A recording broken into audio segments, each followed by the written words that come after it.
देव करुणी घ्या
एरते माई के दुःखाची जनती नाही आद्यंत्य अवसान अविनाश करी आपुली आईसे लावे मना पिसे गोविंदाचे एरते माई के दुःखाची जनती नाही आद्यंत्य अवसान तुका मने एक मरणाची सरे उत्तमची उरे कीर्ती मागे एरती माई के दुःखाची गणती नाही आद्यंत्य अवसान आरंभे विनंती करू गणपती विद्यादया सागरा अज्ञान ऋणी तुमति दयारब्ध मोरेश्वरा चिंता क्लेश दारिद्र्य दुःख देशांतरा पाठवी हे रंभा गणनायका गजमुखा वक्ता बहुतोषवी ब्रह्मानंदम परमसुखदम केवलम ज्ञानमूर्ति द्वंद्वातीतं गगन सदृश्यं तत्वमस्यादि लक्षणम् एकं नित्यं विमलमचलं सर्वदि साक्षीभूतं भावातीतं त्रिगुणरहितं सद्गुरुं तं नमामि तडिद्वासनीलं मेघाव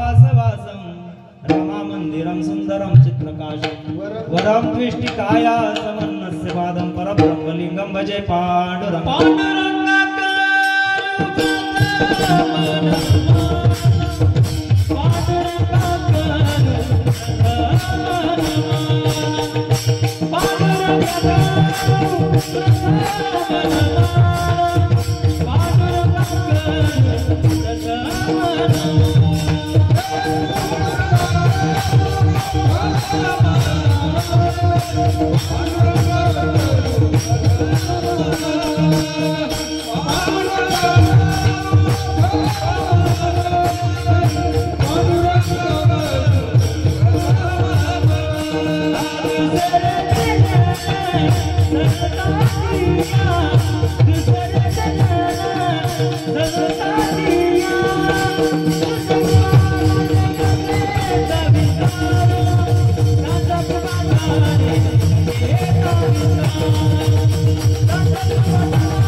काय भक्ती त्यांच्या वाटामच द्यावया सुभटा अलंकापुरी रम्य सिंहासनास्तम पदंभूजते जास्मृती प्रदेशम वेदेंद्रादिदैव सदा स्तूयमानं समाधि समूर्ति भज ज्ञान ओम नमो नारायणेश्वरा ओम नमो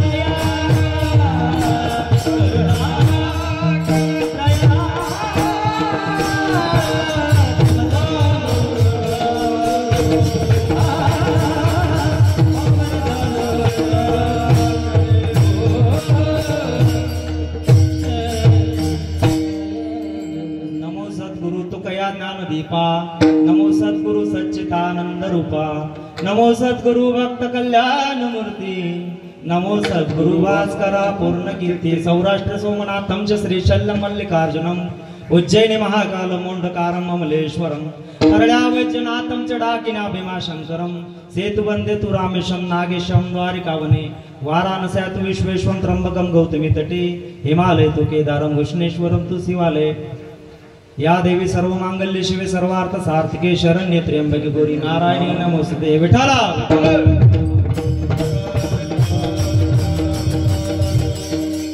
आपला तो एक देव करून घ्यावा तेने विना जीवा सुख नाही एरती माय के दुःखाची जनती नाही आद्यंत्य अवसान प्रस्तुत प्राप्त स्थळी प्राप्त प्रसंगी कीर्तन रूपी सेवेकरता निवडलेला अभंग प्रौढ प्रताप पुरंदर क्षत्रिय कुलावंत सिंहासनाधीश्वर श्रीमंत श्रीमंत श्रीमंत छत्रपती शिवाजी महाराज यांचे आध्यात्मिक गुरु रूढी परंपरांच्या साखळदंडात जगलबद्ध झालेल्या भारतीय संस्कृतीच्या पुनरुत्थानाचे रणशिंग चौदिशांनी फुंकणारे जगदवंदनीय जगद्गुरु संत तुकोबाराय श्री तुकोबाराय यांचा उपदेश प्रकरणातील निवडलेला हा चार चरणांचा अभंग आहे. विठ्ठला कीर्तन रूपी सेवेला प्रारंभ करण्यापूर्वी अल्पसा परिहार देणे हे प्रत्येक वक्त्याचं प्रत्येक कीर्तनकाराचं आद्य कर्तव्य आहे.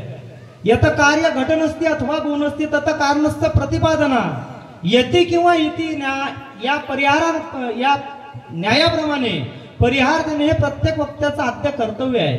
आजची कीर्तन रूपी सेवेचं पुष्पार्पण करण्याचं भाग्य लाभताय. आमचे आदरणीय जवाईबा मनमिळाव स्वभावाचे प्रमोद भाऊ पारधी तथा विनायक भाऊ पारधी नेरधामना यांचा फोन आला. आदरणीय हरिभक्तपरायण मनमिळाऊ स्वभावाचे मार्के महाराज असोत, आदरणीय आनंद महाराज असोत, आदरणीय तराळकर गुरुजी असो, यांच्या सर्वांचा दूरध्वनीवरून संपर्क झाला आणि तुमचं आमचं भेटणं घडून आलं. तुमची आमची वयक नव्हती पहिल्यापासून, तुमची आमची वयक झाली आल्या गेल्या. लय दिवसांपासून इच्छा होती मनाची खरोखर तुम्हा भेटण्याची. या गावामध्ये बऱ्याचदा येणं झालं, मात्र अध्यात्माचं देणं एवढं असते का आतापर्यंत जेवढं प्रेम भेटलं नव्हतं याच्यापेक्षा जास्त प्रेम भेटलं. मुळात विचार करायला गेला तर अध्यात्मामध्ये माणूस श्रीमंत होऊ शकते की नाही हे सांगता येत नाही, मात्र अध्यात्मात आल्यानंतर मनुष्य हा सुखी निश्चित होत असतो. विठ्ठला अध्यात्माचा संग झाल्यानंतर आपण श्रीमंत होणार नाही, मात्र सुखी निश्चित होऊ. सगळ्या गोष्टी भेटणार नाही, मात्र पोटभर भाकर आणि मान सन्मान निश्चित मिळत असतो. हे अध्यात्माची हे संतांची परंपरा आहे बाबा. आदरणीय भाऊंचा फोन आला आणि तुमचं आमचं भेट घडून आली. आनंद महाराजांनी सांगितलं या मंदिराचा पायामूळ कशी आहे, या मंदिराची प्राणप्रतिष्ठा सोहळा कसा संपन्न झाला, नवे पायभरणी कसे झाली. काही वर्षांच्या पूर्वी ओलेसे रोप लावेले द्वारे त्याचा वेल गेला. छोटस रोप लावलं तर कुठंतरी सुरुवात केली होती. एखादा मनुष्य पुढ्याला हळूहळू हात जोडत गेले आणि जगन्नाथाचा रथ तसाच चालत गेला. एकदम आकर्षक अशी मूर्ती, बोलकी मूर्ती, सर्वच मूर्त्या एकदम बोलतायत असं वाटतंय. आणि हा भक्तिमय असा प्रकारचा हा आनंद उत्सव सोहळा आपल्या गावामध्ये घडत आहे. नवे पंचक्रोशीतल्या सर्व लोकांचं आम्हाला सहकार्य लाभते म्हणून हा सोहळा घडत असतो. ज्यांची पहिली चाल झाली, विदर्भातील भजन सम्राट म्हणून ज्या जोडीला ओळखले जातात आदरणीय गणेश महाराज, आदरणीय हरिभक्तपरायण साठे महाराज असो, आदरणीय हरिभक्तपरायण तालसम्राट ढोरे महाराज असो, एकदम आनंदीदायी एकदम आध्यात्मिक वातावरण आमच्या गावामध्ये गेल्या 5 दिवसांपासून तयार झालेलं आहे. मार्के बाबांच्या मार्गदर्शनामध्ये, त्यांच्या नेतृत्वामध्ये व्यासपीठ सुद्धा अत्यंत चांगल्या रीतीने ते चालू आहे. आणि दिवसभर ज्ञानाचं पंचामृत आपल्या मुखामधून ते पाजत असतात आणि आम्ही गावकरी कानाचे ओठ करून ते प्राशन करत असतो. हे प्राशन करणं सुद्धा महत्वाची गोष्ट आहे. प्रत्येकाच्या भाग्यामध्ये ह्या गोष्टी लाभत नाहीत बाबा. ज्याप्रमाणे एखाद्या मनुष्याला जर ताप असेल तर त्याला अन्न गोड लागत नाही, त्याला मिठाई सुद्धा दिली तर तो कडू लागतो म्हणतो. रोग्या विषतुल्य लागत असे मिष्टान्न तोंडाचे कारण चव नाही, कारण तोंडात त्याच्यात चव नसते. ज्याप्रमाणे अंगामध्ये ताप असेल तर त्याला मिठाई सुद्धा गोड लागत नाही, आणि अंगामध्ये जर पाप असेल तर अध्यात्म सुद्धा गोड लागत नाही. विठ्ठला का बाबा आम्ही जातो दिवसभर मार्के महाराज सांगतात, आम्ही ऐकतो. रात्री वेगवेगळ्या गावाचे कीर्तनकार महाराज येतात, बाबा मस्त चाली म्हणतात, बाबा मस्त वाजवतात आणि सर्वच्या सर्व टाळकरी अत्यंत तालबद्ध वाजवतात. बऱ्याच गावामध्ये पाहायला भेटत नाही. एक टाळ वाजते कुठे, एक टाळ वाजते कुठे, एकदम लयबद्ध आहे. लहानातल्या लहान मुलापासून मोठ्यातल्या मोठ्या बाबांपर्यंत, विनेकरी बाबा असोत, सर्वच्या सर्व ताळबद्ध वाजवतात, टाळ वाजवतात आणि तो नाद तयार होतो. मुळात विचार केला का नाद ब्रह्म आणि स्वर ब्रह्म आणि शब्द ब्रह्म हे तिघांची जेव्हा सांगड घातले जाते तेव्हा परब्रह्म निश्चित अवतरतात. विठ्ठला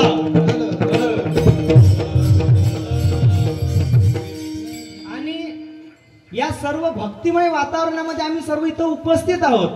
लहान लहान मुलं आहेत, एक ताई सुद्धा उभी आहे. हे सर्व पूर्वजन्माचं सुकृत असल्याशिवाय इथं गळ्यामध्ये टाळ येत नाही. पुण्य ज्याचे असेल पदरी तोच वारकरी पंढरीचा वारकरी होण्यासाठी आणि अध्यात्मामध्ये येण्यासाठी पूर्वजन्माचं सुकृत लागावं लागत असते. ते प्रत्येकाच्या भाग्यामध्ये नसते. नवे त्यांच्या आई बाबांना सुद्धा जाणीव झाली पाहिजे स्वतःच्या हिताची. आपुल्या हितात असे धन्य माता पिता तयाची, एवढी कन्या पुत्र होती जे सात्विक तयाचा हरिक वाटते. लहान लहान मुले ते प्रत्येकाला वाटत असते बाबा. एखादा दारुड्या सुद्धा असेल ना, त्याला वाटतंय का बाबा माझी जिंदगी वाया गेली हो, बापाचं 50 एकर होतं, 48, 47, 46, 45, 39, 28 पर्यंत आलं. निदान माझ्या वाट्यावरती माझं पोरग तरी आलं नाही पाहिजे. एकदा तुमच्या वाट्याला घेऊन जा. टाळ असू द्या, बुक्का असू द्या, प्रत्येक दारोड्याला सुद्धा वाटते माझं पोरग चांगलं असायला पाहिजे. मात्र आम्ही सुद्धा त्या दृष्टिकोनातून प्रयत्न केले पाहिजे. येथे वडील जे जे करती दया नाम धर्म ठेवते. वडील जे करतात त्याच गोष्टी होत असतात बाबा. आमच्या पोरातला जर निश्चित काळाच्या नुसार 21व्या शतकात चालू आहे, निश्चित आमच्या पोरांनी अस्खलित इंग्लिश बोलली पाहिजे. Johnny Johnny yes papa eating sugar no papa यायलाच पाहिजे. मात्र त्याच बरोबरीला आमच्या पोरेला सुंदरते ध्यान उभे विटवरी हे सुद्धा येणं काळाची गरज आहे बाबा. त्याच्यासाठी तयारी आम्हाला करावं लागेल. विठ्ठला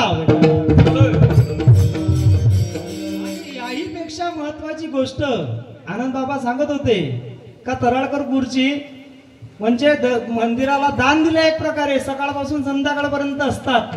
मुळात आपल्या गावाचा स्वभाव चांगला आहे. प्रत्येक गावाचा स्वभाव चांगला नसते.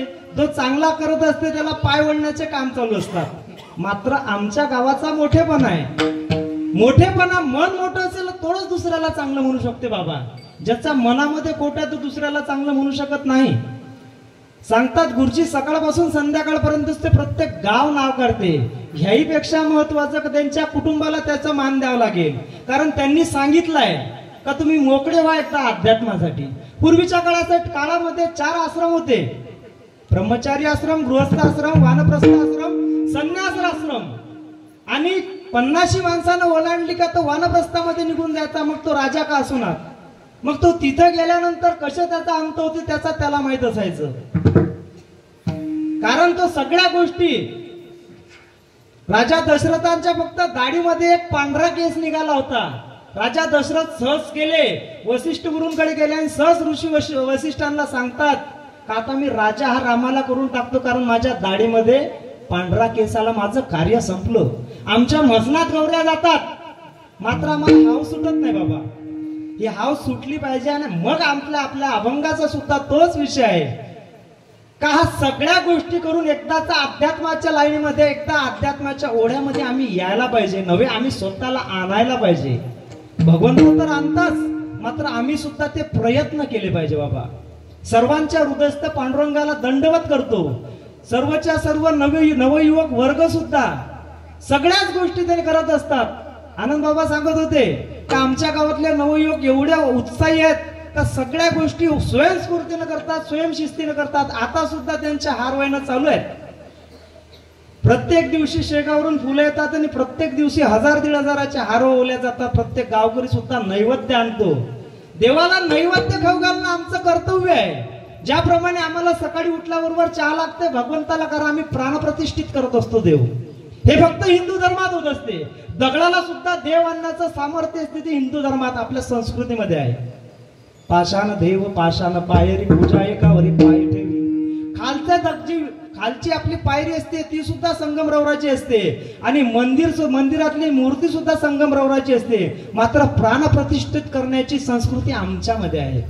मग आम्हाला जशी भूक लागते भगवंताला सुद्धा तशी भूक लागत असते. अत्यंत चांगल्या रीतीनं भगवंताची सेवा तुम्ही करतात नव्हे, भगवंत तुमच्याकडून कळून घेतो. विठ्ठला पांडुरंगाला दंडवत करतो. कारण श्रवणाची भक्ती फार महत्वाची आहे. नवविधा भक्तीमध्ये श्रवणाच्या भक्तीला प्रथम क्रमांकाचं स्थान दिलं आहे. श्रवणम कीर्तनम विष्णू स्मरणम पाद सेवनम अर्चनम वंदनम दास्यम सख्यमात्मम निवेदनम. श्रवणानं सर्वच गोष्टी होत असतात आणि जो चांगला श्रोता असतो तोच चांगला वक्ता होऊ शकतो. सर्वांच्या हृदयस्थ पांडुरंगाला दंडवत करतो आणि कीर्तन रूपी सेवेला प्रारंभ करतो. विठ्ठला मनुष्याच्या जीवनामध्ये अनुभवाला फार महत्वाचं स्थान आहे बाबा. अनुभव असला पाहिजे. नामदेव महाराज सुद्धा सांगतात नामा म्हणे वाचावी ज्ञानेश्वरी एक तरी ओवी अनुभवावी. एक तरी ओवी अनुभवल्या पाहिजे. अनुभवाला फार महत्वाचं स्थान आहे. तुकाराम महाराज सुद्धा सांगतात तुका म्हणे येते पाहिजे अनुभव शब्दाचे गौरव कामा नाही. शब्द फक्त बोलून सगळ्या गोष्टी होत नाहीत. आमचा अनुभव सुद्धा दांडका झाला. तुका म्हणेचा कोणी सांगे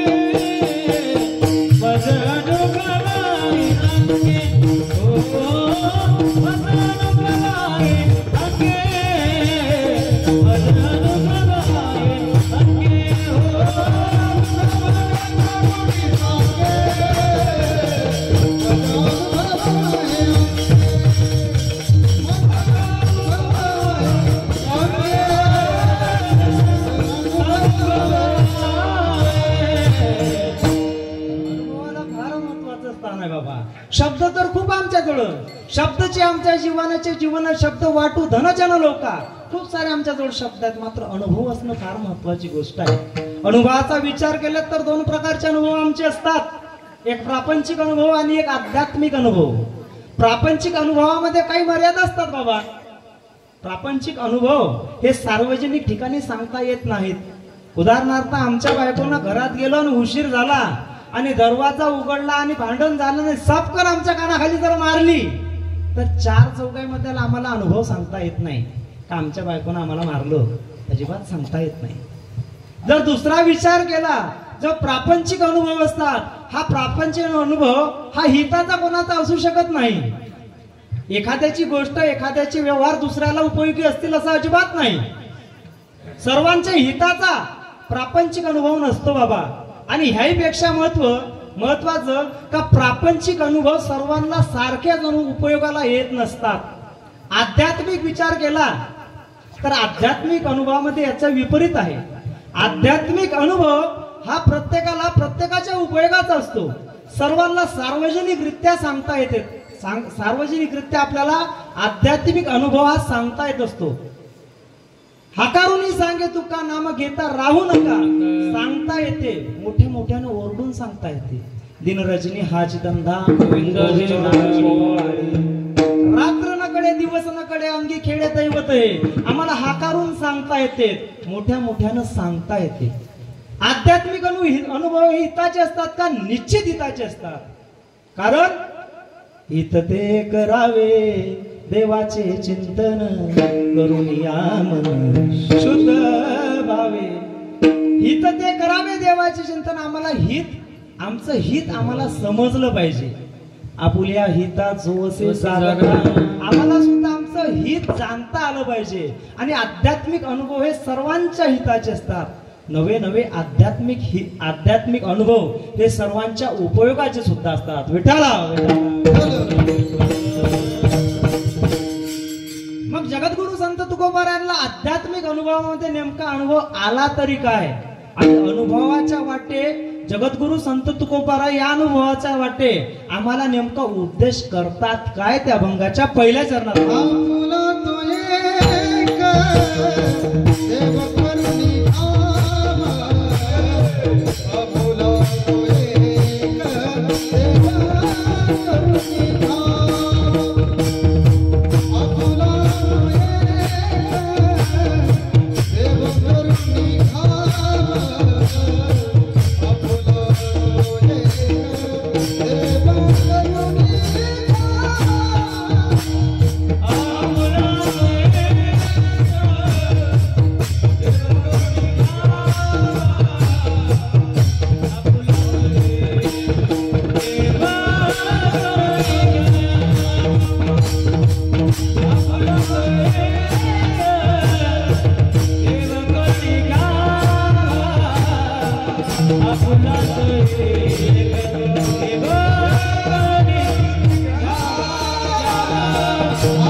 कौतुक हे आपसूक यायला पाहिजे आमच्या हातातून.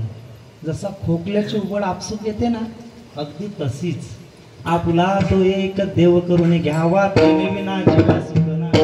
एकदाचा आमचा आम्ही भगवंत करून घेतला पाहिजे. आतापर्यंत बऱ्याचशा संत महंतांनी आपला भगवंत करून घेतला. आम्हाला सुद्धा जगद्गुरु संत तुकोबाराय सांगतात, आपला तो एक देव करून घ्यावा त्याने विना जीवा सुख नाही. आपला एकदा करून घ्या भगवंताला. मग लोक विचार करतात, जगद्गुरु संत तुकोबाराय तुम्ही सांगता आपला तो एक देव करून घ्यावा, आणि भगवान श्रीकृष्ण गीतेच्या 15व्या अध्यायामध्ये 15व्या श्लोकामध्ये सांगतात, सर्वस्यच्या अहमृती सन्न विष्णुमत्त स्मृतिर्धानमोहनंच वेदैच सर्वैरहमेवेतो वेदांत कृद्वेद विदेहचाहम. भगवंत सांगतात सर्वांच्या हृदयामध्ये मी स्थानापन्न झालेला आहे. मग भगवंत जर सर्वांच्या हृदयामध्ये स्थानापन्न असताना तुकोबाराय तुम्ही सांगता का सर्वांच्या हृदयामध्ये भगवंत असताना मग आपला करण्याची गरज काय आहे? मुळात आम्हाला दुसरा प्रश्न पडतो तुकोबाराय, का तुम्ही सांगतात का 84 लक्ष योनी आहेत. मग 84 लक्ष योनीमध्ये एक भगवंत सर्वांच्या हृदयात राहू तरी नेमका कसा शकतो? याचं उत्तर माऊली ज्ञानोबराय सांगतात, सर्वाघटी राम देह एक सूर्यप्रकाश सर्वाघटी राम देहात एक सूर्यप्रकाशक सहस्र रश्मी. ज्याप्रमाणे पूर्वेकडून उगवणारा सूर्य उगवतीचे मोर्चे पडतो, मावळ माथ्यावरती लाले लाल तळा टाकतो, आणि ज्या वेळेस आकाशामध्ये स्थानापन्न होत असतो, आणि आम्ही जर आमच्या अंगणामध्ये 100 घडे 100 घागरी 100 माठ जर काठोकाठ पाण्यानं भरून ठेवलेले असले तर प्रत्येक घटांमध्ये भगवंताचं प्रतिबिंब आम्हाला दिसते, सूर्यनारायणाचं. ज्याप्रमाणे 100 घटामध्ये एक सूर्य 100 घटामध्ये असतो, अगदी त्याचप्रमाणे भगवंत सुद्धा प्रत्येकाच्या हृदयामध्ये असतो.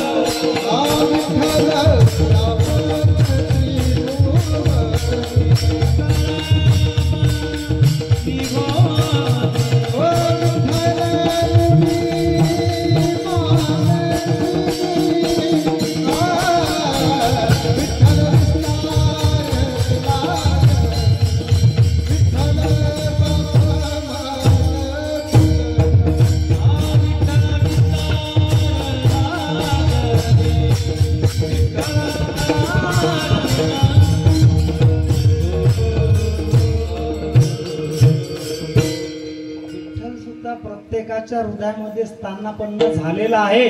आम्हाला तो आपला करून घेतला पाहिजे. आपला तो एक देव करून घ्यावा. मग लोक विचार करतात, बाबा तुम्ही सांगता ना विठ्ठल भगवंत प्रत्येकाच्या हृदयामध्ये आहे, मग मंदिराची काय गरज आहे? लोक राजकारण करतात. राजा मंदिर बनवण्यासाठी 500 वर्षांपासून आंदोलन चालू आहे. आता प्राणप्रतिष्ठित भगवंत तिथं झालेले आहेत. मग गरज काय मंदिराची? जर विठ्ठल भगवंत प्रत्येकाच्या हृदयामध्ये आहेत, मग मंदिराची नेमकी गरज तरी काय? त्यांना नेहमी उत्तर असं द्यावं लागते, ज्याप्रमाणे रस्त्याने चालला, तुम्ही हायवेनं चाललात, तुमची गाडी भरधाव वेगानं चालते, अचानक तुमच्या गाडीच्या हवा टायर मधली हवा निघून गेली, नेमकं तुम्ही करता काय? मग तो उत्तर देतो, बाबा आम्ही सहज गाडी लोटत पंचरवाल्याकडे जातो, त्याच्या पंपावरून हवा भरतो आमच्या टायर मध्ये आणि मग गाडी चालवतो. का? हवा तर चारी बाजून आहे, प्रत्येक झाड हवा सोडते. मग प्रत्येक झाड हवा सोडत असताना टायर मध्ये हवा भरण्यासाठी पंचरचं दुकान का लागते? अगदी त्याचप्रमाणे भगवंत सुद्धा सर्वस्व चाहमृती सन्नी विष्णुमत्त स्मृतिर्दानमोपवनंच असले, प्रत्येकाच्या हृदयात जरी असले, तर ज्याप्रमाणे पंचरच्या दुकानाची गरज हवा भरण्यासाठी आहे, त्याचप्रमाणे मनाला शुद्ध आणि नितळ बनवण्यासाठी मंदिराची गरज असते. विठ्ठल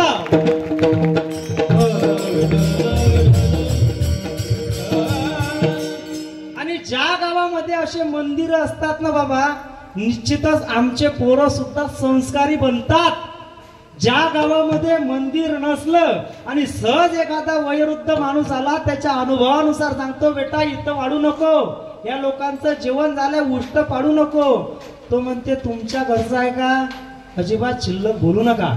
जर एखाद्या मोठ्या बाबानं सांगितलं का बेटा या पंगत मध्ये पंगत एक भातवाडी घेऊन ये, भात या पंक्तीत वाढ, सहज तो म्हणतो हे घ्या ताट, हे घ्या टोपलं, हे घ्या तुमचा त्याच्या भातवाडी, सहज तुम्हीच वाढत जा. कारण संस्काराची कमतरता तिथं असते. आणि ज्या गावामध्ये वैभव संपन्न मंदिर असतात, ज्या गावामध्ये नवे नवे प्रत्येकाचं मन वैभव संपन्न असते, अध्यात्म ज्यांच्या हृदयामध्ये स्थानापन्न झालेला असतो आणि मोठ्या माणसांनी ते संस्कार रुजवलेले असतात, त्या गावामध्ये ही विपरीत परिस्थिती जाणवत नाही. बाबा विठ्ठला, त्याच्यासाठी मोठ्या माणसांनी आम्ही तसं बीज रोपण करायला पाहिजे. एका बीजा केला नास कडे सकळा हा भाव लहान थोरामध्ये जीव, लाभ न मिळे फुकासाठी, काही केल्या जीवासाठी, म्हणे रणी जीव देता लाभ दुनी. एखादं बीज असते ना बाबा, ते जर मातीमध्ये टाकलं की नाही आणि सहज त्याच्यावरती माती टाकल्यानंतर अंकुर फुटते, एक बीज रोपण करत असतो, 1000 त्याला दाणे येतात. आम्ही सुद्धा भगवंताच्या दरबारामध्ये फक्त एक पाऊल टाका, भगवंत 1000 पाऊल आमच्यासाठी टाकते, निश्चित टाकते बाबा. याच्यासाठी भगवंत आम्हाला आपला करता यायला पाहिजे. ज्या वेळेस आम्ही अध्यात्माचं वातावरण आमच्या गावामध्ये आमच्या कुटुंबामध्ये करतो ना बाबा, सहज आमचे पोरं त्या वाटेवरती चालतात, सहज बोलता बोलता हरिपाठ तोंडपाठ होऊन जातात. मात्र बऱ्याच गावामध्ये महाराज आपल्याच लोकांना काकडा चालू असल्यावर म्हणतात का या लोकांना काही कामधंदे नाही. तो गणेश महाराज झाले, साठे महाराज असो, कामधंदे नाही त्यांना, सकाळी सकाळी झोपमोड करतात आमची, हे चांगली गोष्ट नाही. आता महाराज लोकांना हे समजायला पाहिजे, कुंभकर्णाच्या गावामध्ये भजन करून फायदा काय, ह्या गोष्टी विचार केला पाहिजे आम्ही. आणि त्याच्यासाठी भगवंत आम्ही अध्यात्माच्या रूपाने आम्हाला आपलासा करता यायला पाहिजे. ज्या वेळेस आम्ही भगवंताला आपला करतो ना बाबा, भगवंत 17 कामं सोडून एखाद्या वेळेस तरी विचार करा, भगवंताच्या दरबारामध्ये जी सेवा घडेल, हे कीर्तन झाल्यानंतर हे फुलं गिलं पडले सहज झाडून जरी काढले ना, कीर्तनकारापेक्षा अधिक पुण्य झाडणाऱ्याच्या वाट्याला येत असते. या मंडपामध्ये, धर्म मंडपामध्ये काही सेवा केली, ती सेवा महत्वाची.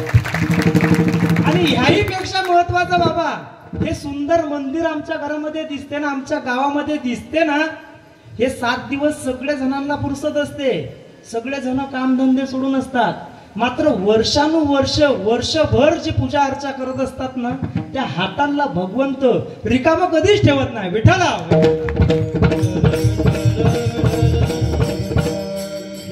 पुनर्जन्म याजसाठी देवा तुझी चरण सेवा सांगावया, पुन्हा पुन्हा जन्म घेईन तुझी सेवा एकदाच माझ्या वाट्याला येऊ दे रे भगवंता. आपुला तो एक देव करून घ्यावा, तेने विना जीवास. या जगामध्ये दुसरं काहीच सत्य नाही. कोरोनानं दाखवला मला, मोठे मोठे घरे असणारे लोक लगे हात, त्याच्या घरचे सुद्धा हात नाही लावायचे त्याला स्पर्श केला तर चालत नव्हतं. मात्र त्याच्या हातामधल्या अंगठ्यानं काढताना आम्हाला कोरोना होत नव्हता. बाई गेली, तिच्या गळ्यामधलं सोनं काढताना कोरोना होत नव्हता. मात्र तिला अग्नीचा डाग देताना आम्हाला कोरोना व्हायचा आणि आम्ही दूर राहायचो त्याच्या. भगवंतानं सर्वांना सांगितलं, हे कोणच नाही रे, नाही रे, नाही रे,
एखादा आपण एवढं घर बांधतो ना, आम्ही सांगतो आमचं घर आमच्या बापाला 10 वर्षात 50 वर्षात जमलं नाही, त्या पठ्ठ्यानं करून दाखवलं. बुढेबाच्या नावाची 2 एकर वावर विकला आणि 3 ताली घर बांधलं. परत 3 ताली घर बांधलं रे बाबा. 3ऱ्या मजल्यावरती सुद्धा कॉलमचे पर आम्ही वरच ठेवतो, चौथा मजला काढण्यासाठी. आमचा संसार कधी पूर्णत्वात जात नाही. मंदिर पूर्णत्वात जाते कारण ते अध्यात्म आहे. पायरी बसली मंदिराचा कळस बसला का मंदिर पूर्णत्वात जाते. आमचं घर कधीच पूर्णत्वात जात नाही, प्रपंच कधीच पूर्णत्वात जात नाही. किती आम्ही आपलं केलं ना. एकदा विचार करून पहा, 50 लाखाचं घर बांधलं आणि या घरामध्ये म्हातारं होऊन पहा. म्हातारं झाल्यानंतर लोक तुमच्या कशाची वाट पाहतील? मरणाची वाट पाहतील बाबा, मरणाची. बुढी जर जात नसेल ना, हाणतील तिला. यमदूत न्यायला सोपं गेलं पाहिजे. एखाद्या बुढेबाज जात नाही ना, खिळून बसल्या बाजीवरती लगेच दाढीगिडी करतात, लगेच नवीवाला बोलवतात, दादा चला बरं एकदा. बुढेबाची दाढीगिडी करणं एकदाची. कशाची वाट पाहतात? आमच्या जाण्याची वाट पाहतात. जर एवढं मोठं घर आम्ही बांधलं, फक्त 2 वर्ष एकदा एखाद्या दुर्धर आजाराने आजारी पडू द्या, घरातले लोक आमच्या मरणाची वाट पाहतील बाबा. आम्ही जे घर बांधलं, आम्ही जी प्रॉपर्टी जमा केली, आम्हाला या प्रॉपर्टी मधून सुद्धा आमच्या मरणाची लोक वाट पाहतील. म्हणतील लोक काय बुढेबाला काही समजत नाही, जिकडे तिकडे थुकत राहतात, पुरं घर थुकून नासून टाकलं. बाईल म्हणती मरताची बरे, बाईल म्हणती मरताची बरे, नासियले घरे तुमकोनिया, जन हे सुखाचे दिल्या घेतल्याचे, जन हे सुखाचे दिल्या घेतल्याचे. बायको सुद्धा म्हणते अरे घर नासून टाकलं बुढेबांना, एकदा गेले पाहिजे. मग ह्या गोष्टीमध्ये आम्ही इथपर्यंत येऊन पोचतो. मग आम्हाला आमचा देव अध्यात्मामध्ये येऊन आम्हाला आपलासा कधी करता येईल? आपुला तो एक देव करून घ्यावा, तेने विना जीवा सुख नाही. ज्याच्याशिवाय सुखच असू शकत नाही. द्रौपदीनं भगवंताला आपलंच केलं होतं, सुखामध्ये आपलं केलं होतं. सुख में सुमिरन सब करे, दुख में करे ना कोई. सुख में सुमिरन सब करे, दुख में करे ना कोई. जो सुमिरन सुख में करे, दुख काहे को एक कबीरा, दुख काहे को. जर सुखामध्ये भगवंताचं सुमिरन केलं ना बाबा, दुःख होण्याची गरजच नाही. भगवंताच्या पायाला ठेच लागल्याबरोबर भरजरीत पितांबर फाडला. चिंदी बांधते द्रौपदी हरीच्या पोटाला, फाळून भरजरी शेला, भरजरी ग पितांबर दिला पाळून. द्रौपदीचा बंधू शोभे नारायण काहीच विचार केला नाही, लगेच पदर फाडला आणि चिंदी बांधून टाकली. आपला देव करून घेतला. ज्या वेळेस कालांतरानं द्यूत झालं आणि द्यूतामध्ये धर्माचं रक्षण करणारा धर्मराज युधिष्ठिर ज्या दिवशी द्यूत मध्ये हारला आणि हारल्यानंतर सगळ्याच्या सगळं हरला, इंद्रप्रस्थ हरला, सर्वच्या सर्वरला एक सगळेच्या सगळे भाऊ हरले. स्वतःला दावावरती लावलं. आम्ही विचार करतो बाबा, काय एखादा आकडा लागला की आज तरी खुलीन मग तरी खुलीन करता करता पुरी इस्टेटा चालल्या आमच्या, मात्र त्या खुलत नाही, गळ्या गेल्या आमच्या. मग आम्ही सगळा नाद करतो. अरे जे धर्मराज युधिष्ठिराला जमलं नाही त्याचा चांगलं बनवण्याचा आम्ही प्रयत्न करतो. सगळ्या गोष्टी हरल्या गेल्या. धर्मराज युधिष्ठिर म्हणतो दुर्योधनाला, दुर्योधना सगळंच्या सगळं हारलं रे एकदाच, आता काहीच राहिलं नाही, आता एकदाचा खेळ मोडू आपला. धर्मराज युधिष्ठिरला दुर्योधन सांगतो का नाही, एक गोष्ट शिल्लक राहिली, द्रौपदी डावावरती लाव आणि एकदाच तू एक खेळ कर, सर्वच्या सर्व तुला वापस दिला जाईल. एक खेळ खेळला जातो आणि द्रौपदी सगळे फासे सुद्धा उलटे पडतात, जरासंधाच्या हाळापासून बनवलेले फासे असतात. सरके पडणार तरी कसे, उलटे पडतात, सगळंच्या सगळं हारून मोकळा होत असतो. सगळंच्या सगळं हारून मोकळ्या झाल्यानंतर दुर्योधन म्हणतो का आता द्रौपदीला आम्ही जिंकलाय, जा दुःशासनाने फरफटात घेऊन ये द्रौपदीला. जातो तसाच्या तसा केसाला हात पकडतो, फरफटात फरफटात फरफटात फरफटात राज दरबारामध्ये घेऊन येतो. तो सांगतो, द्रौपदी सांगते अरे मी कुलवधू या घराण्याची, कुरुवंशाची कुलवधू आहे, माझा अपमान करू नका. ज्या घरामध्ये बाईचा अपमान होते ना बाबा, ते घर कधी सुखी राहत नाही, अजिबात राहत नाही. आणि त्यावेळेस दुर्योधनाच्या समक्ष आणल्या गेली आणि द्रौपदी पाहताय अन्याय झालेला होता आणि द्रौपदीला सहज दुःशासनाला दुर्योधन सांगतो वस्त्र हरण करीची साडी सोड, करता करता ओढल्या जाते. त्यावेळेस हात जोडून द्रौपदी उभी राहते, अरे मी कुरुवंशाची कुलवधू आहे. एकाकडे पाहते, तिला वाटते, भीष्म पितामहांकडे पाहते, खाली मान असते, गुरु द्रोणाचार्याकडे पाहते, खाली मान असते, गुरु कृपाचार्यांकडे पाहते, खाली मान असते.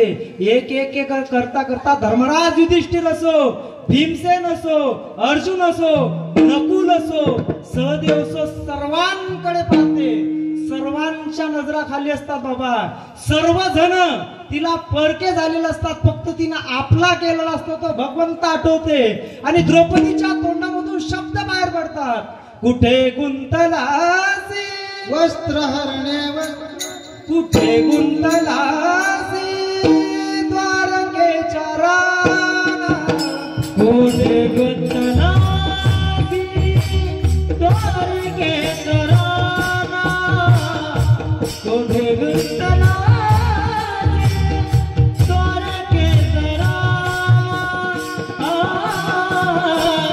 वेळ गजर लावी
द्वारकेच्या राया, वेळ का सखयाला वेला, दीनानाथा प्रीत सांभाळी आपुले, नको पाहे केले पाप पुण्य. हे भगवंता, मी पाप किती गेलो पुण्य किती गेलो हे पाहू नको रे, एकदा धाव धाव धाव रे हरिमर्दना.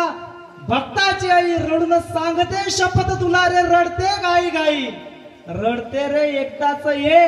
भगवंताच्या कानावरती स्वर पडले आणि भगवंत सुद्धा धावत सांगितलं चालायला लागले. त्वरा करी गरुडा, धाव पुढे पुढे त्वरा कर. आणि भगवंतांनी द्रौपदीच्या लागे नारायणे त्वरा करता करता त्वरा करी गरुडा टाकीले मागे द्रौपदीच्या लागे नारायणे त्वरा करता करता गरुडाला सुद्धा मागे टाकून पळत पळत पळत पळत भगवंत आले. तुका म्हणे रत्नसार परी उपकार चिंदीचे. अरे रत्नसार द्वारका होती सोन्याची, फक्त चिंदी बांधली होती रे.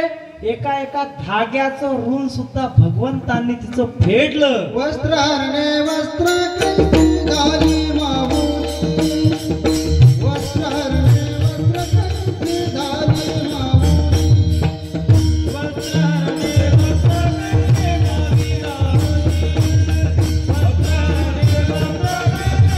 घाली माऊली,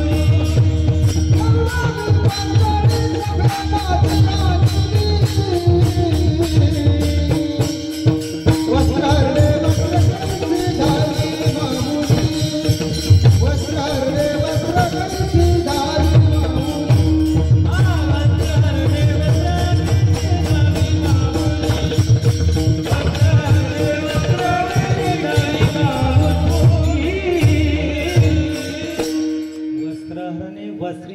घाली माऊली. वस्त्र देत देत देत देत भीक लागला, गुदमरून दुःशासन खाली पडला.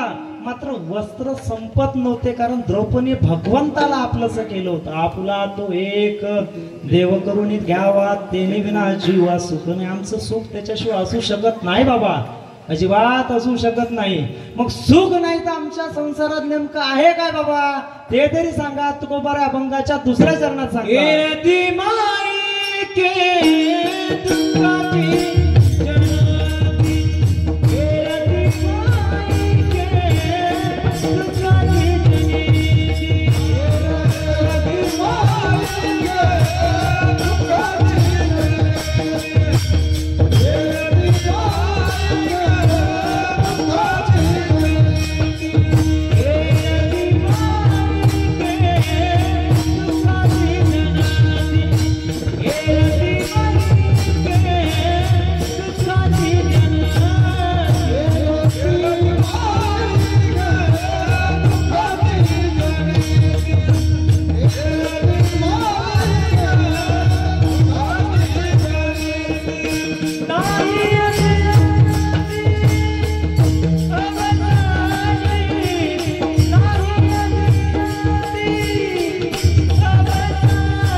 एरती मायके दुःखाचे जनती नाही आदि अंत्यवसान. हे सर्व दुःखानंच भरलेलं आहे पूर्ण संसार. त्याच्यामध्ये सुख असू शकत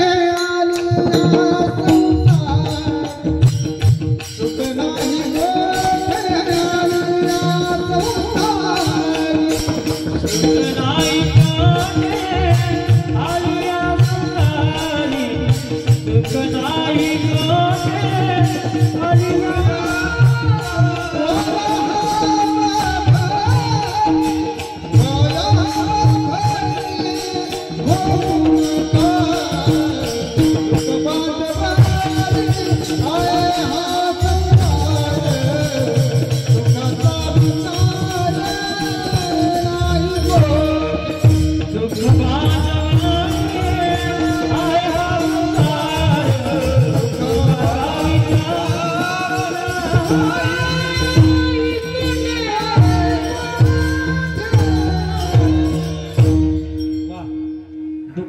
बांधवडी आहे हा संसार, सुखाचा विचार नाही कोटी.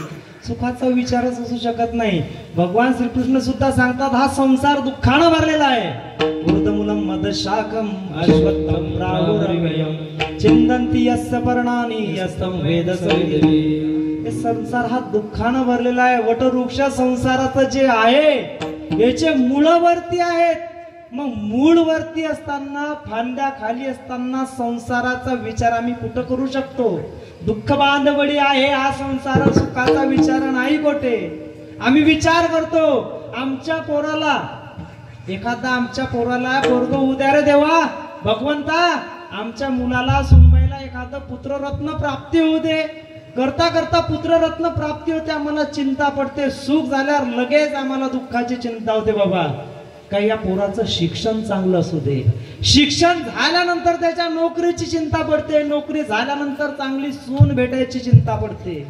पूर्वीच्या काळात होतं का एखाद्या पोरीला वाटायचं सासू कशी भेटीन, आता सासूबाईला वाटते सून कशी भेटीन. हा फरक झाला. 21व्या शतकात आम्ही येऊन ठेपलो. सगळ्या दुःखानं भरलेल्या गोष्टी. कायमस्वरूपी सुख अजिबात असू शकत नाही. पोरगी झाली, सुनबाई आली, घरामध्ये आलं, आजीला वाटते चांगलं झालंय, सगळ्या गोष्टी झाल्यात, आबाला सुद्धा चांगलं वाटते, घरात सगळं सुखानं चालू असते. हळूहळू करता करता करता करता खोली कमी पडायला पडते. बुडेबाची रवानगी लगेच वाडग्यामध्ये होते. एक वाक्य दोन उचताना अंगावर दुसरी वाक्य घेऊन बुडेबा वाडग्यावरती. करता करता बुडेबा तिकडेच गचकतात थंडीमध्ये. बाजीला झोल पडलेला असते. बुडेबा रात्रीच जातात. दुसऱ्या दिवशी पोरगा धार काढायसाठी जाते ना जाते, पायते नेमका बुडेबा तसेच्या तसेच कळत पडलेले आहेत. अंगणवाडीचा घोडा असते ना, इकडून दाबलं का इकडून वर आणि इकडून दाबलं का इकडून वर. बुडेबाची हालत तशी झाली असते झोलामुळे. दुःख बांधवडी आहे हा संसार. येरती माईके दुःखाची जनती नाही आधी अंत्यवसान. आयुष्यामध्ये सुख अजिबात असू शकत नाही. आम्ही मोठा बंगला बांधला, आमची आंघोळ कुठं असते? रस्त्यावर दिसते. एखादं घर दाखवा इटालिक मार्बल आमच्या घरामध्ये लावलं महाराज. अहो असं घर बांधलं ना गावात कोणाचं नाही. आमच्या शेजारी जर दुसरं घर बांधलं ना दुःखाची सुरुवात झाली. आम्ही मोबाईल घेतला, चांगला मोबाईल घेतला, लगेच आमच्या मित्रानं त्याच्या लेटेस्ट व्हर्जन घेतलं का लगेच आमच्या दुःखाला सुरुवात होऊन जाते. आमच्या म्हणजे सुखात आम्ही असू शकत नाही. सुखी असणं फार सोपी गोष्ट आहे. अंगावरचे 2 कपडे असले म्हणजे माणूस सुखी, खायला प्यायला असलं म्हणजे माणूस सुखी. मात्र सुखी असणं हे सोपी गोष्ट असली, मात्र सुखी आहे लोकांना दाखवणं तेवढी अवघड गोष्ट आहे. ते लोकांना दाखवायसाठी आम्ही सुखी आहे म्हणून आम्हाला 4 व्हीलर घ्यावं लागेल. आमची 2 व्हीलर चांगली असली पाहिजे. शेजारणीची जळासाठी आमच्या कपाटामध्ये ढिगभर साड्या भरून जातात. कारण फक्त आम्हाला शेजारणीची, आमच्या मैत्रिणीची जळवायची असते. करता करता ढिगभर साड्या आमच्या हे करत असतात. आमच्या बापाचं बनियान फाटक असते. मोजून पाहिले तर बापाला 5 ड्रेस नसतात हो. आमच्या बायांचे कपाटच्या कपाट भरतात. कशासाठी? सुखी आहे हे दाखवण्यासाठी.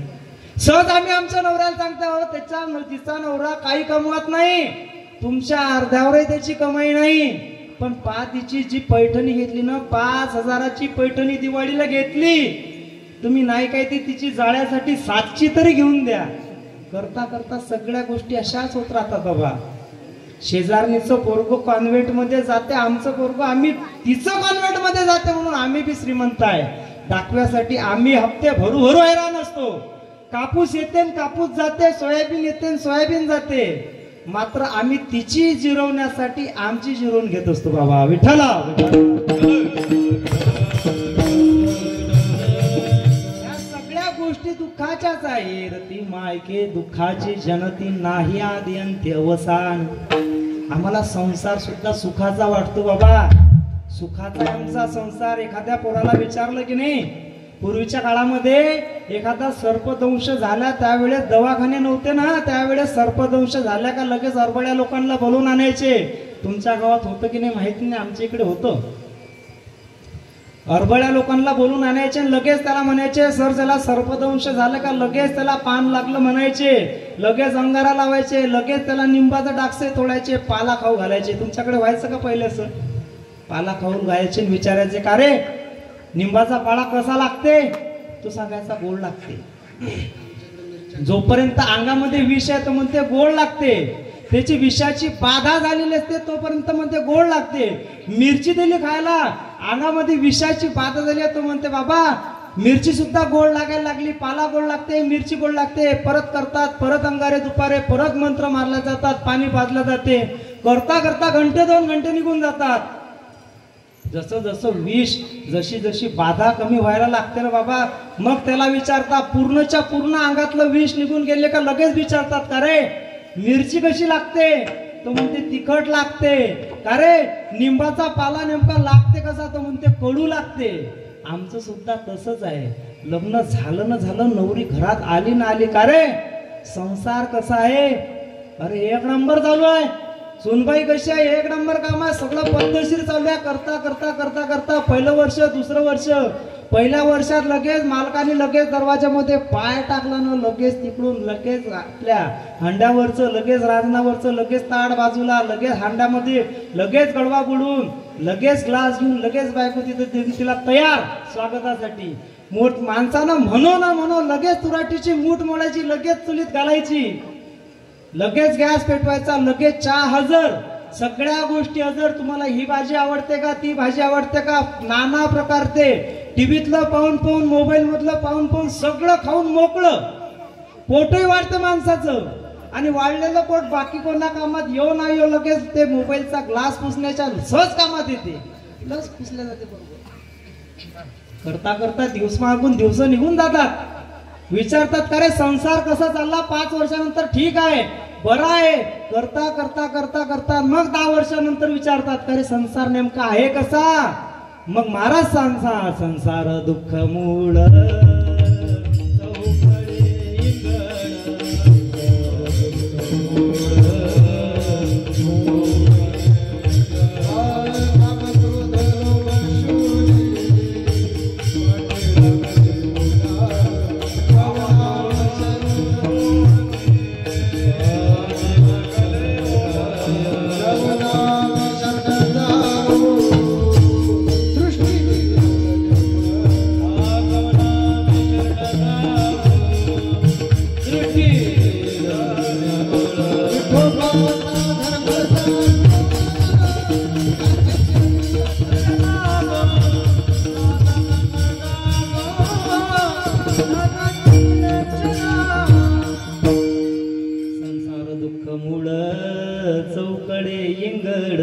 विश्रांती नाही कोटे, रात्रंदिवस तळमळ, काम खुदलो बसुनी, पाठी लागली ओढाळ, कवनामी शरण जाऊ, दृष्टी संसार दुःखाचा आहे सांगायला लागते. दुःखाचं करता करता करता करता सगळ्याच गोष्टी दुःखाची आहे सांगायला लागते, कारण संसारामधून विषयाची बाधा निघून गेली असते. विठ्ठला विठ्ठल.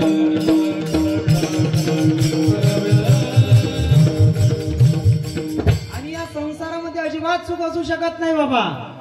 पण संसारामध्ये सुख नाही तर आम्ही नेमकं जायचं कुठं, आमचं मन कुठं लागलं पाहिजे ते तरी सांगा. तुकोबाराय अभंगाच्या 3ऱ्या चरणात करी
लावे अविनाश करी आपुल्या ऐसे लावे मना पिसे गोविंदाचे.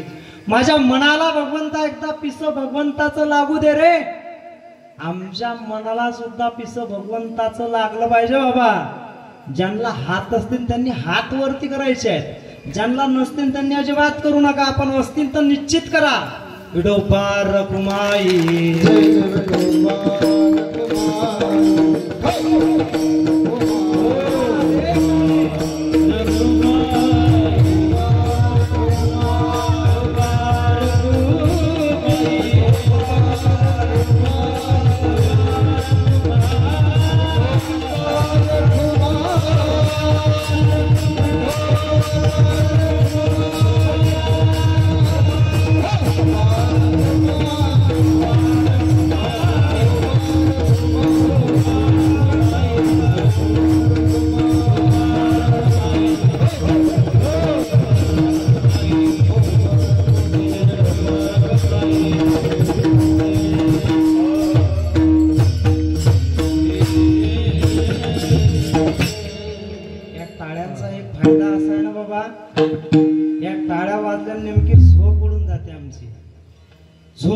कोणी घोरलं नाही हे फार महत्वाची गोष्ट आहे. नाहीतर काय काय कीर्तनात घोरायला लागतात लोक. तुमचं गाव तसं नाही. हे टाळ्या वाजवण्याचं एक सुख फार वेगळं आहे बाबा. हे धर्ममंडपामध्येच होऊ शकतात, अध्यात्मामध्येच होऊ शकतात. हे कीर्तन झाल्यावर रस्त्यानं चालता चालता एखाद्या बाईने जर टाळ्या वाजवायला लागले ना, लोक म्हणतात बाई येडी झाली काय म्हणतील, न्यावं लागते का नागपूरला गोळ्या तरावर चालू करावं लागतील का काय म्हणतात. जर एखाद्या माणसांना वाकईमध्ये वाजवायला लागल्या का म्हणतात लगेच चला लगेच नागपूरला घेऊन चला म्हणते. हे टाळ्यांचं सुख फक्त धर्ममंडपात अध्यात्मामध्येच होत असते. आमचा धर्म फार महत्वपूर्ण आहे. सनातन धर्म आहे आमचा. आमच्या धर्मात ज्या गोष्टी सांगल्या प्रत्येक गोष्टीच्या मागं विज्ञान दडलेलं आहे बाबा. आमचा वारकरी संप्रदाय सुद्धा विज्ञाननिष्ठ असा संप्रदाय आहे. वारकरी संप्रदायातला कोणताच कीर्तनकार, कोणताच भागवताचार्य, रामायणाचार्य कधीच सांगत नाही, कीर्तन झाल्यानंतर लोकांना बोलवत नाही, हे गंडे घ्या, हे दुपारे घ्या, हे लिंबू घ्या, अजिबात नाही. फक्त एकच सांगतात, मंत्र दिला राम कृष्ण हरी. एकच गोष्ट करा म्हणतात, बेटा फक्त 5 मिनिटं राहिले बाबू. हे सर्व फक्त आमच्या धर्मात होत असते. आम्ही जेव्हा अशा टाळ्या वाजवतो ना, हे पाचीचे पाची बोट जेव्हा पडतात आपोआप आमचं ब्लड सर्क्युलेशन चांगलं होत असते. विज्ञानानं मान्य केलेलं आहे. विठ्ठला विठ्ठला विठ्ठला विठ्ठला आम्ही जेव्हा म्हणतो, आमच्या डाव्या हातावरती छातीच्या ठेवून पहा ठोके वाढायला लागतात, ब्लड सर्क्युलेशन चांगलं व्हायला लागतात, हार्ट अटॅकचे चान्सेस कमी होऊन जात असतात. हे आमचं विज्ञान सांगते. आमचा धर्म सुद्धा ते सांगते. आता आमचा गुगलचा मॅप सांगते तुमचं नेमकं लोकेशन कुठं आहे, चिन्ह कसं आहे. बरोबर असं चिन्ह आहे जे विठोबाच्या डोक्यावरती आहे. विठोबाचा टीका आहे. तुम्ही जर रस्ता या संसारामध्ये चालता चालना रोडवरून तुम्ही जर भटकलात रस्ता, ते गुगलचं मॅप ते चिन्ह सांगते नेमकी तुमची वाट खरी कोणती आहे. आणि संसारामध्ये आम्ही जेव्हा भटकतो ना, भगवंताच्या डोक्यावर चिन्ह सांगते वाट नेमकी योग्य कोणती आहे. विठ्ठला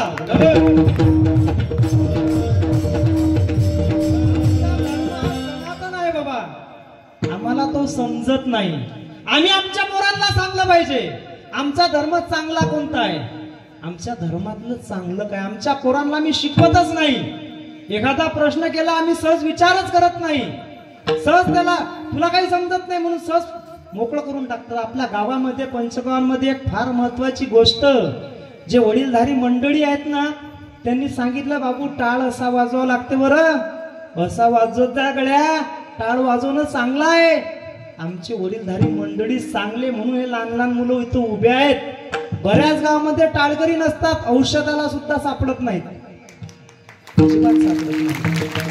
आमची वडीलधारी मंडळी सांगतात गड्या टाळ वाजवणं चांगलं आहे. 24 घंटातले हरिपाठाला अर्धा घंटा येत जाय रे. तसंही टीव्या पाहतो, पबजी खेळतो गड्या, पावली खेळताना फार आनंद असते रे गड्या. तू का म्हणे वृद्ध होती तरणे रे, वृद्ध सुद्धा तरणे होतात रे. या संप्रदायामध्ये हे आम्ही आमच्या पोरांना सांगलं पाहिजे. आमचा धर्म फार महत्वपूर्ण आहे. अविर्णनीय अशा स्वरूपाचा हा लाईट लागलेला आहे ना बाबा. आम्ही विचार करतो हा लाईट हा कोण शोधून काढला? थॉमस अल्वा एडिसन नावाचा एक 17व्या-18व्या शतकामध्ये शास्त्रज्ञ झाला. त्यानं हा लाईटीचा शोध लावला. लाईट चालतो कसा? इलेक्ट्रिसिटीवरती चालतो. इलेक्ट्रिसिटी झाली कशी तयार? पाण्यापासून जलविद्युत तयार झाली. कधी तयार झाली? 19व्या-20व्या शतकात तयार झाली. आमच्या गावात लाईट 50 वर्षाच्या पूर्वी नव्हता. आला 50 वर्षाच्या पूर्वी. एक जास्तीत जास्त 100-125 वर्षांच्या पूर्वी पाण्यापासून विजेची निर्मिती होते. शास्त्रज्ञ सांगतात. माऊली ज्ञानोबा यांनी 13व्या शतकामध्ये ज्ञानेश्वरीमध्ये लिहून ठेवलाय बाबा.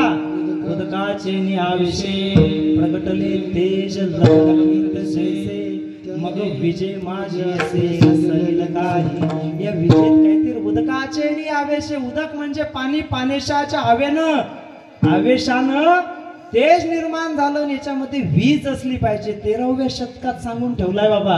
आमचे पोरं आता शिकतात बाबू. अभ्यासक्रमात सांग रे कसा नेमका पाऊस पडते. रप रप रप रप टप टप टप टप पाऊस पडतो का रे? पोरग सांगते नाही बाबा आमच्या गुरुजीनं शिकवलं. काय असते? समुद्राच्या पाण्यावरती सूर्याच्या किरणामुळे पाणी तपते, वाफा होतात, वर जातात, ढग तयार होते, पुढे जातात, हवा लागते, पाऊस पडतो, खाली पडतो, ओढ्याला जातो, ओढ्याचा नदीला, नदीचं समुद्राला जाते, परत ते तयार होते. जलचक्र आता शाळेमध्ये शिकवल्या जाते. फारच 5-50 वर्षाच्या पूर्वी आम्ही पुस्तकामध्ये पाहिलं. माऊली ज्ञानोबारायांनी त्यावेळेस 13व्या शतकात लिहून ठेवलेलं आहे. मी सूर्याचे निवेशे तपे तै हे शोषे मग इंद्र बनून निवर्षे मग पुढती भरे. मी सूर्याच्या वेशानं येईल, तपीन हे शोषून घेईल, मग इंद्र बनून निवर्षेल, मग पुढती भरे. हे जलचक्र त्यावेळेस शिकवलंय. आमचा धर्म आम्हाला शिकवते, आम्हाला समजत नाही बाबा. आम्ही जर विचार केला ना, या जगाच्या पृथ्वी तलावरती सर्वात मोठं मंदिर कुठं आहे? 2000 वर्षांच्या पूर्वी कुठं आहे? आमच्या डोक्यात सहज येईल का दक्षिणेत असेल नशे नव्हे, उत्तर भारतात असेल नसने, साऊथ मध्ये असेल मीनाक्षी मंदिर असेल नाही. कंबोडिया नावाचा देश आहे, तिथं ओंकारवट नावाचं एक मंदिर आहे. 4000 एकरामध्ये आहे. आम्ही जर एखाद्या मंदिराच्या पायरीवरती पाय ठेवल्यानंतर गाभाऱ्यामध्ये जायसाठी 4 किलोमीटर मंदिरात चालावं लागते. हे त्यावेळेस आमचं वैभव संपन्न आमचा देश आहे. 17 वेळा आमचे मंदिर उद्ध्वस्त केल्या गेली. 17 वेळा जाळून जाळून सोनं नेल्या गेले. आम्ही सांगतो आम्ही गरिबीमध्ये झुंजत आहे, अजिबात नाही. वैभव संपन्न होतं. जहा डाल डाल पर सोने की चिडिया करते बघेरा. आमचं सोन्याच्या चिड्या आमच्या भारतामध्ये होत्या. आमचं वैभव संपन्न आहे. मग आमच्या अध्यात्मात आमचं मन लागलं पाहिजे. अविनाश करी आपुल्या ऐसे लावी मना पिसे गोविंदाचे. आमचं मन फार मोठं आहे हो. बहिणाबाई सांगतात. मोजून 10 मिनिटं पाहूयात आपण. मन वडाय वडाय उभ्या पिकातलं डोर, किती हाकला हाकला फिरी येतय पिकावर. मन जरी जरी त्याले नाही अरे तंतर, अरे तुझा पोरा त्याले मंतर तंतर. हे मन वडाय वडाय किती हाकला एकदम पिकावर वापस वापस वापस वापस येते. मग हे मन त्यातला आळा बांधला गेला पाहिजे. बैल काट आम्हाला बांधता यायला पाहिजे. मग ते कशी होईल? अविनाश करी आपुल्या ऐसे लावी मना पिसे गोविंदाचे. भगवंताचं पिस आमच्या मनाला लागलं पाहिजे. मग मन हा मुगरा अर्पुनेश्वर पुनरूपी संसारा येणे नाही येणे नाही. मोगरा अर्पण करता यायला पाहिजे. मनाची मनी गुंफेला अर्पण करता यायला पाहिजे आमचं मन. याच्यासाठी पूर्वजन्माचं सुकृत असावं लागते बाबा. पूर्वपुण्य ज्याचे असेल पदरी तोच वार करी पंढरीचा. ज्ञानोबा राय आपल्या निवृत्तीनाथांसोबत आपल्या चारी भावंड जातात, चालतात चालतात चालतात चालतात जातात. पांडुरंगाच्या दरबारामध्ये जातात न जातात पहिली पायरी चढतात, वरती जातात, करकचून गर्भखांबाला आलिंगन देतात, पुढे जातात. पांडुरंगाची जी मूर्ती आहे ती डोळ्यामध्ये साठवतात. माऊलींच्या तोंडातून माऊलींच्या मुखातून सहज शब्द बाहेर पडतात। रूप पाहता लोचनी सुख झाले हो साजनी। साजनी म्हणतात आपल्या लाडक्या बहिणीला, हे साजने हे मुक्ते पाय, रूप पाहता लोचनी सुख झाले हो साजनी। या भगवंताचं रूप पाहिल्यावर मला सुख झालाय ग। मुक्ताबाई सहज म्हणते, ज्ञानदा सर्वांना सुख होते, रूप पाहता लोचनी सुख झाले व साजनी। तोहा विठ्ठल बरोवा तोहा माधवा बरोवा तुम्ही म्हणता दादा, मग सगळ्यांना हे रूप का नाही आवडत दादा? हे ज्ञानदा मला सांग। सहज माऊली ज्ञानोबाराय आपल्या बहिणीला सांगतात, मुक्ते हे सहज शक्य होत नाही ग, बहुता सुकृताची जोडी म्हणून विठ्ठल यावडी। बहुत सुकृत मागच्या जन्माचा संचिताचा ठेवा असेल ना, तेव्हाच भगवंत आम्हाला आठवू शकतो, आवडू सुद्धा शक्य सहज शक्य नाही ग। आणि सहज त्या भावंडांनी अध्यात्मामध्ये आले आणि आम्हाला बदलवून टाकलं। मग हे सगळं जीवन जगत असताना एकदा आम्ही सगळेच मरणार आहोत, नाशिवंत देह जाणार, सगळं आयुष्य खातो काळ सावधान। म्हणूनच संत समागणी धरावी आवडी करावी तातडी परमार्थाची। परमार्थाची तातडी करता यायला पाहिजे आम्हाला, भगवंत आपला करता यायला पाहिजे, कारण मरण हे प्रत्येकाच्या वाटेवरती आहे। मग मेल्यानंतर सुद्धा आम्ही कसं मागे उरावं अभंगाच्या शेवटच्या चरणात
Thank you.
सरे उत्तमची उरे कीर्ती मागे 9:40 बोलायला सुरुवात केली, 1 तास झाला, शेवटचे 5 मिनिटं. कारण आपल्या आयुष्यामध्ये जगद्गुरु संत तुकोबाराय अनुभव सांगतात, तुका म्हणे एक मरणची सरे उत्तमची उरे कीर्ती माग. अरे कीर्ती मागे उरली पाहिजे, अशीच कीर्ती उरली होती माग ती मावळ्यांची. हिंदवी स्वराज्याची पालखी डौलानं फिरवलेल्या मर्द मावळ्यांच्या साथीनं महाराष्ट्राच्या मावळ माथ्यावर सह्याद्रीच्या चातळामध्ये हिंदवी स्वराज्याचा भगवा फडकवला मावळ्यांच्या रूपानं छत्रपती शिवाजी महाराजांनी. एक एक एक एक मावळा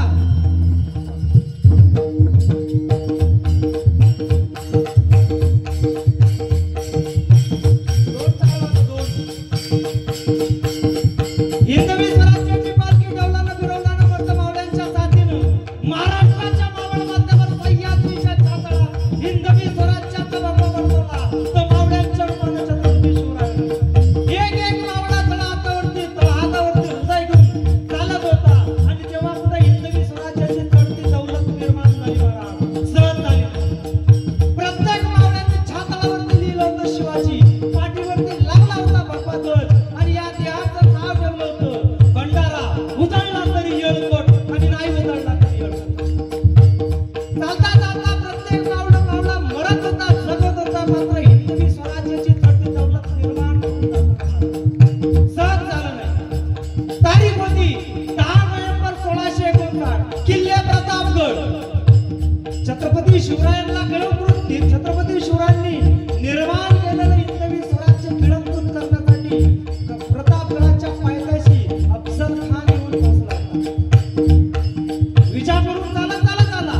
चालता चालता रस्त्यामध्ये लागणारे एक मंदिर तोडत उद्ध्वस्त करत अफजल खान हा प्रतापगडाच्या पायथ्याशी येऊन पोहोचलेला आहे. रस्त्याला चालता चालता आमचे वावर तुळवले गेली आणि करता नासधूस करता अफजल खान हा प्रतापगडाच्या पायथ्याशी येऊन ठेवलेला आहे. छत्रपती शिवरायांनी अफजल खानाच्या भेटीचा दिवस ठरला गेला 10 नोव्हेंबर 1659. किल्ले प्रतापगड. छत्रपती शिवराय अफजल खानाच्या भेटीसाठी चालतायत, पावलं टाकतायत, टप पावलं टाकतायत आणि जाता आऊसाहेबांपुढे जाऊन पोहोचलेले आहेत. आऊसाहेबांच्या नजरेत नजर छत्रपती शिवराय घालतात आणि छत्रपती शिवराय नजरेत नजर घालतानंतर आऊसाहेबांना समजते शिवरायांच्या मनामधील हालमेल. छत्रपती शिवराय अजिबात भीत नव्हते, चिंतातूर अजिबात नव्हते, मात्र चिंता होती एका गोष्टीची, माझ्या नंतर या हिंदवी स्वराज्याचं पुढे काय. आऊसाहेबांनी घालमेल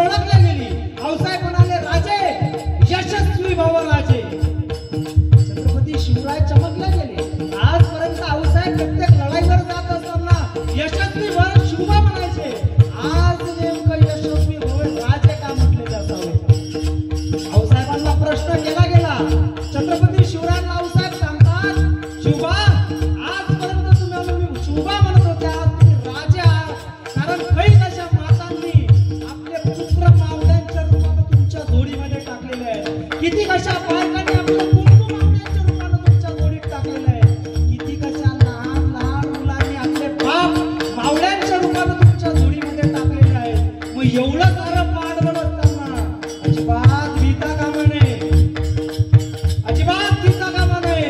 तुमचा जर घातपात झाला तर शंभूराजांचा गादीवरती बसवेल आणि हिंदवी स्वराज्याची चढती दौलत अशीच पुढे घेऊन जाईल. छाती होतावी त्या मावळ्याची. छत्रपती शिवराय कुंकुम तिलक ओढून घेतलं आणि टप टप टप टप टप टप पावलं टाकत टाकत टाकत प्रतापगडाच्या पायथ्याशी येऊन पोहोचलेलं आहे. शामियानामध्ये गेले. शामियानामध्ये गेल्यानंतर आम्हाला सगळ्यांना प्रसंग माहिती आहे. कंकळून आलिंगन दिलं गेलं आणि आलिंगन दिल्यानंतर सहज कट्यारीचा वार घेतला गेला आणि कर कर कर कर कट्यारीचा वार हा त्यांच्या चिलखतावरती लागला गेला. चिलखत फाटलं गेलं. फाटणाऱ्या चिलखतामधून करकर आवाज झाला आणि छत्रपती शिवरायांना सुद्धा डाव समजला. छत्रपती शिवरायांनी हाताच्या बोटात लपवलेले वाघनख कटकन त्यांच्या पोटामध्ये घातले आणि पूर्णच्या पूर्ण तो थोडा बाहेर काढून घेतला गेला. आणि तिथंच जमिनीवर तसं झाला तसाच पडला गेला. पालखी आणल्या गेली आणि पालख्याच्या भोयांनी लगेच आपलं शरीर कोंबलं गेलं कानाने आणि तसंच छत्रपती शिवरायांनी तिथून पसार झाले. वाट काढल्या गेली. मावळ्यांना सुद्धा सांगलं होतं फक्त 10 अंगरक्षक सोबत होते नियमाप्रमाणे. छत्रपती शिवरायांनी 10 अंगरक्षक सहज निघून गेले आणि जंगलामध्ये जाता जाता जाता जाता पुढे वळून पाहतात. पुढे वळून पाहिल्यानंतर विचार करतात का नेमका 10च्या 10 पण वापस आलो का नाही. पुढे घरघरगत तशा जंगलामध्ये उंचच्या उंच सागाची झाडं, करवंदीची झाडं, बोळाची झाडं, पिंपळाची झाडं या झाडी झुडीमध्ये लपलेली मावळे मोजल्या जातात.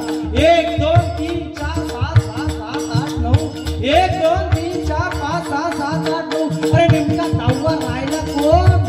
कोण राहिला असेल मागं. विचार केला जाते नेमका राहिला कोण. हा त्याच्या तोंडाकडे पाहतो, तो त्याच्या तोंडाकडे पाहतो. पाहता पाहता सर्वांच्या मुखामधून एकच नाव येते. राज संभाजी कावजी कोंढारकर दिसत नाही. नेमकं राहायला कुठं बाबा. विचार करता हुडकायला सुरुवात करते. साडी जंगल बिंगल सर्व हुडून काढल्या जाते. संभाजी कावजी कोंढारकर दिसत नाही. तिथून येताना एक माणूस येताना दिसतो. 7 फूट उंच, डोक्यावरती पागोटी, अंगावरती शेला, अंगात चिलखत, अंगामध्ये अंगरखा, पायामध्ये पायगोळ, पायामध्ये मोजड्या, ओठावरती निशा, कपाळावरती तिलक आणि उजव्या हातामध्ये तलवार. तलवारीचा रक्ताचा थेंब जमिनीवर पडताय. टप टप टप टप हे पडताय आणि पुढे चालता चालता चालता चालता चालता आणि डावा हात त्या मावळ्याचा मागे होता. छत्रपती शिवरायांना जसा मावळा समोर आला आणि पाहतो का पाहतो आणि छत्रपती शिवराय नकातून त्याला म्हणतात अरे संभा नेमका उठास कुठं बाबा. आमचा जीव खाली वर करतोय रे. नेमका उठास कुठं. मागं राहिलं काय. अरे तुझ्या जीवाचं बरं वाईट झालं. तुझ्या बायकोची टिचकी पाळली आम्हाला मान्य नाही. तिचं भरलेलं कपाळ आम्हाला पाहायचं आहे. अरे संभा होताच कुठं बाबा. आमचा जीव खाली वर करतोय रे. छत्रपती शिवरायांना वाकून मुजरा म्हणतात. राज आपलं ठरलं नव्हतं का बघा. खानाचा कोथळा बाहेर काढून आणायचा. मी गेलो होतो. तुम्ही नखं घालून मोकळे झालात. मला असं वाटलं वाघ मेला का नाही, खान मेला का नाही पाहण्यासाठी शामियानामध्ये गेलो. अरे कुड्या येडा का कुडा. शामियानामध्ये गेला तुझ्या जीवाचं बरं वाईट झालं असतं तर. मग नेमका खान मेला का नाही हे काय राज मुंडकं छाटून आणलंय बघा आणि पुढे करतात आणि तलवार रोखून धरतात. याच मर्द मावळ्यांच्या भरवशावरती हिंदवी स्वराज्याची चढती दौड. श्वासात राज र ध्यासात राज, जगण्यात राज र मरण्यात राज, गावात राज र भावात राज, हे शुभार मावळा मी वादळा मी हर मरणाचा बी काळा मी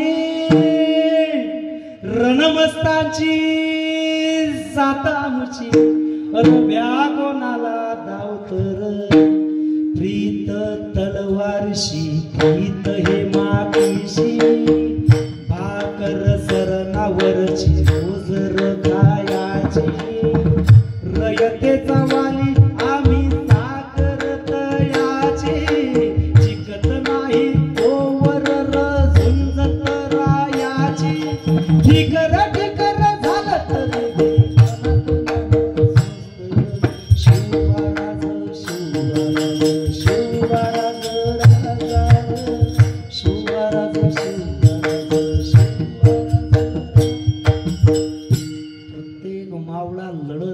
झुंजत गेला मरत गेला. अरे पोटात काही नसलं तर पाठीचे कणे ताट ठेवतात मराठे, लढतात मराठे, झुंजतात मराठे आणि जिंकतात मराठे. हे छत्रपती शिवरायांच्या प्रत्येक मावळांनी आपल्या कर्तृत्वामधून दाखवून दिलं. तुका म्हणे एक मरणची सरे उत्तमची उरे कीर्ती माग. प्रत्येक मावळ्यांची कीर्ती निर्माण केल्या गेली. आमचं जगणं सुद्धा तसं असलं पाहिजे बाबा. त्याच्यासाठी भगवंतांनी आपला करून घेतला पाहिजे. आपुला तो एक देव करून घ्यावा, तेने विना जीवा सुख नाही. इरती माईके दुखाची जनती नाही आदी अंत्य अवसान. अविनाश करी अविनाश करी आपुलिया ऐसे लावी मना पिसे गोविंदाची.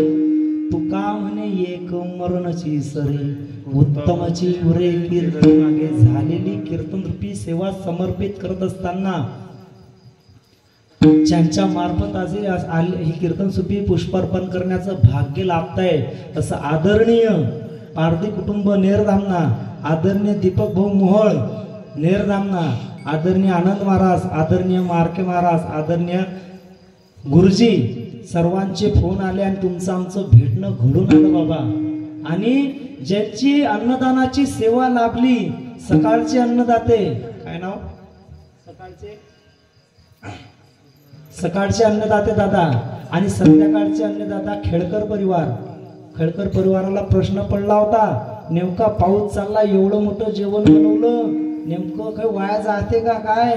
घालून या बार राहिलो निश्चिंती निरविली संत विठोबाजी. काही वाया जात नाही.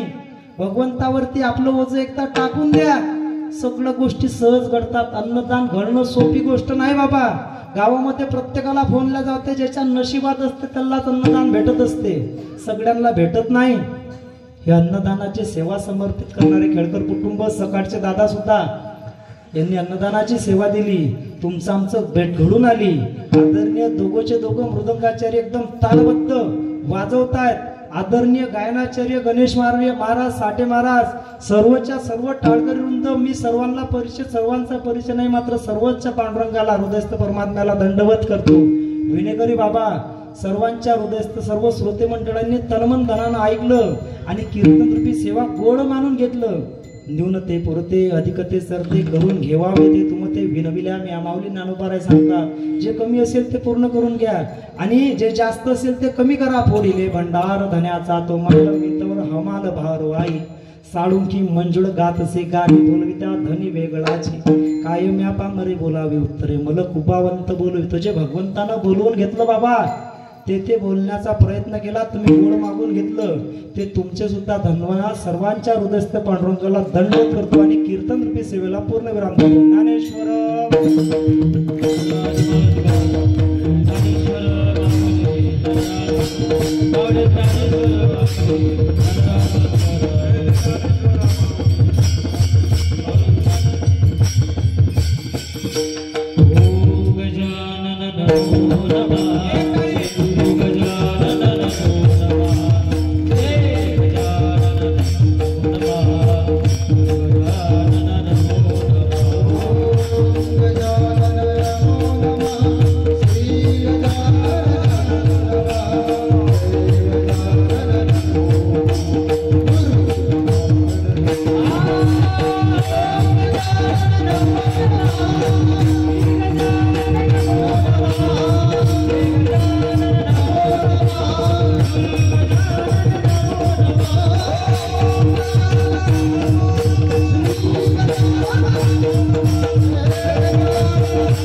कृपया सर्वांनी शांततेने जागेवर बसा.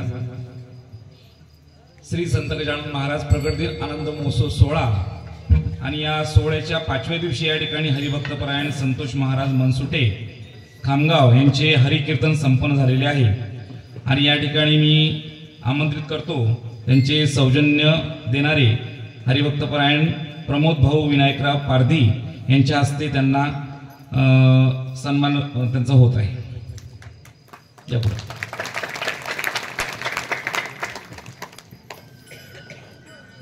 श्री प्रमोद भाऊ विनायकराव पारधी आजच्या या कीर्तनाचे सौजन्यकार आहेत. त्यांनी महाराजांचा सन्मान करत आहे. सर्वांनी टाळ्या वाजवा. तसेच आजचे संध्याकाळचे अन्नदाते हरिभक्तपरायण श्री सुरेश भाऊ तुळशीरामजी खेडकर यांचा सन्मान करण्यासाठी मी त्यांना आमंत्रित करतोय. स्वतः महाराज त्यांचा सन्मान करतील. या पुढं प्रमोद भाऊ.